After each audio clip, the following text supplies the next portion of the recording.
भिवंडी महापालिकेच्या महापौरपदासाठी आज निवडणूक। भाजपच्या नारायण चौधरींचा काँग्रेसच्या सेक्युलर फ्रंटमध्ये जाण्याचा निर्णय। भाजपच्या भूमिकेकडे सर्वांचं लक्ष। महाविकास आघाडीमध्ये राज्यसभेसाठी पवारांच्या जागेवरनं पेच निर्माण। राज्यसभेच्या 2 जागांवर पवार, ठाकरे आणि काँग्रेसकडनं रस्सीखेच। राज्यसभा निवडणुकीपूर्वीच महाविकास आघाडीत वादाचं सावट। राज्यसभेसाठी शरद पवारांची इच्छा, त्यांच्या आणि पक्षाच्या भूमिकेवर निर्णय होणार। संजय राऊतांची प्रतिक्रिया, तर चर्चा करून महाराष्ट्र हिताचा निर्णय घेणार असल्याचं भाष्य। राज्यसभा निवडणुकीच्या 7 पैकी 6 जागा महायुतीच्या येतील। 1 जागा विरोधकांना, ती कोणी घ्यायची ते ठरवतील। मुख्यमंत्री फडणवीसांची प्रतिक्रिया। ठाकरेंच्या शिवसेनेतून स्वीकृत नगरसेवकांसाठी 3 नावांवर शिक्कामोर्तब। साईनाथ दुर्गे, माधुरी मांजरेकर, कैलास पाठक यांचं नाव फायनल।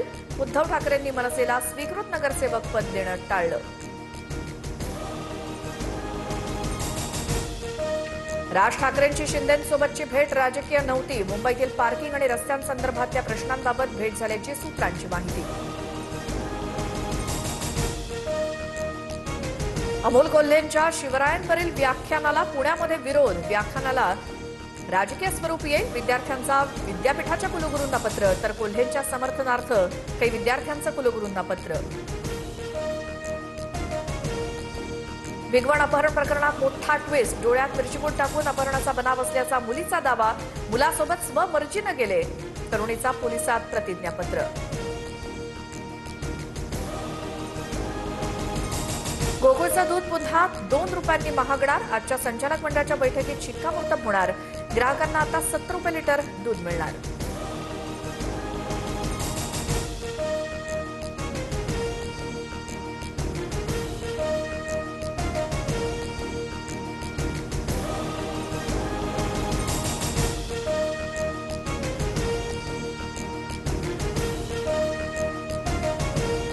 आजपासून 3 दिवस मुंबईचं तापमान वाढणार।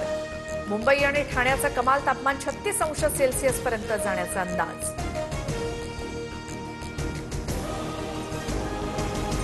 एसटी महामंडळ 8,300 नवीन बस ताफ्यात समाविष्ट करण्याच्या तयारीत।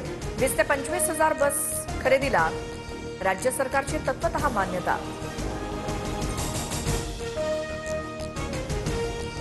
पुण्यामध्ये डिजिटल अरेस्टची भीती दाखवून 2 ज्येष्ठांची 3.5 कोटींची फसवणूक। पोलीस आणि सरकारी प्रतिनिधी असल्याचं भासवून लूट। सायबर पोलिसात गुन्हा दाखल।